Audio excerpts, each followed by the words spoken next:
Dire adieu à l'excès de chaussures constitue un très bon point de départ. On a commencé. Non. Allô? C'est pas vrai. Oui, capsule 93. Non. Oui. Ah non, on recommence pas. Ça fait notre premier blooper. Hey, c'est toi qui commence. OK. Ce dont je suis certaine de Oprah Winfrey. Je suis sur le chapitre de la clarté. Alors, petite citation. Dis-toi d'abord ce que tu veux être, puis fais ce qu'il faut pour le devenir. OK. Alors, elle passe pour trouver sa clarté. Elle, ça a commencé ça a pris 40 ans à apprendre à dire non. Comme elle avait eu une enfance difficile, eh bien, elle savait pas mettre les limites, parce que les gens lui ont marché dessus à volonté. Donc, apprendre à dire non, elle a aidé beaucoup de gens jusqu'à ce qu'elle se dise, OK, avec quoi je suis bien mon cœur pour aider? Puis, elle, ça a été vers les femmes et les filles. Donc, c'était plus facile après de dire non à Toutes beaucoup de sortes d'autres choses. causes. C'est un peu comme ça qu'elle a appris à se respecter dans ça. Et pour continuer à prendre soin de soi avant les autres.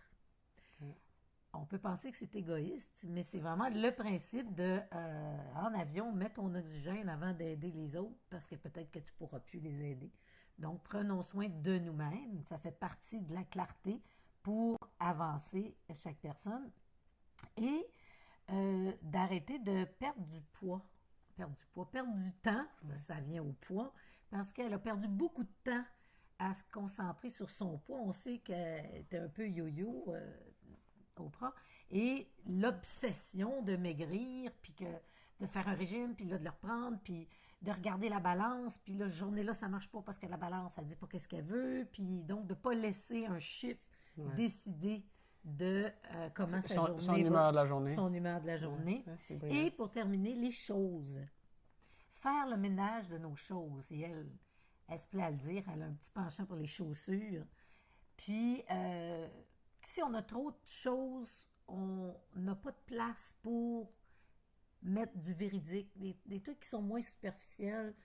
Puis, donc, pour elle, de faire un ménage dans notre vie et dans nos choses, laisse la place à la clarté aussi. Et je termine, elle dit « Et dire adieu à l'excès de chaussures constitue un très bon point de départ. »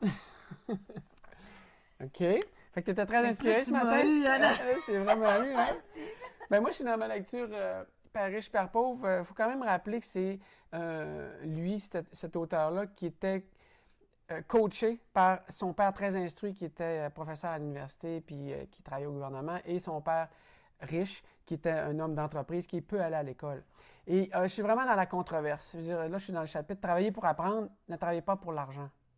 Il est tout le temps dans la controverse parce qu'il veut bousculer l'opinion, parce qu'il est farouchement contre la non-intelligence des programmes scolaires, notamment en Amérique, où on n'a fait aucune place à l'intelligence financière, pour que minimalement les gens puissent décider par eux-mêmes quel chemin ils veulent prendre. S'ils veulent être travailleurs, puis avoir un salaire, puis donner leur temps contre de l'argent, que ça devienne un choix. Mais il y a beaucoup de gens qui ne savent pas, qui s'embourbent là-dedans et qui ne verront jamais le bout du tunnel parce que c'est un cercle vicieux. Il parle du hamster où ce que tu tournes tout le temps dans la roulette entre travailler, payer de l'impôt, essayer de survivre en achetant des choses, puis ça recommence. Puis plus tu gagnes, plus tu en payes parce qu'il n'y a pas d'autre façon de voir leurs finances. Alors, j'aime beaucoup ce livre-là. C'est très intéressant à ce niveau-là. Il dit, il y a beaucoup de gens talentueux qui gagnent peu d'argent. Ils sont à une compétence, à une seule, de pouvoir faire mieux. Fait que là, il parle de tout ce qui est le dogme de se spécialiser tout le temps de plus en plus. Son père instruit, qui appelle souvent son père pauvre parce qu'il était intelligent, mais il n'avait pas d'intelligence financière. Fait qu'il était tout le temps pris dans des problèmes financiers. Il dit l'université ou les écoles conviennent que les gens deviennent de plus en plus compétents dans moins de choses. Ouais. Ce qui fait qu'on parle de la spécialisation ici. Et ça, il dit, lui, l'auteur, c'est pas la meilleure façon de pouvoir s'épanouir, notamment financièrement. Parce que tu es disponible à juste une personne qui te cherche.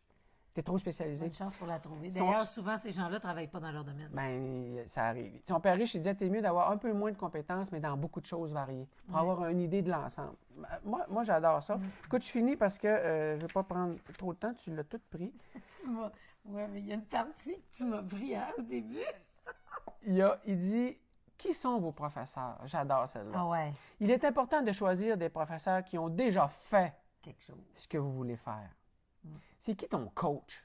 C'est qui te coach? C'est-tu quelqu'un qui n'a pas réussi ou c'est quelqu'un qui a réussi? Qui n'a jamais essayé, qu'est-ce que toi tu veux faire? Oui, c'est-tu quelqu'un qui s'est trompé, qui est tombé, qui s'est relevé puis qui a appris? Ça, c'est bon. Fait que ça, c'est une magnifique lecture qui nous amène dans la controverse, beaucoup contre le système scolaire actuel et la façon qu'on fonctionne, mais ça mérite d'être lu.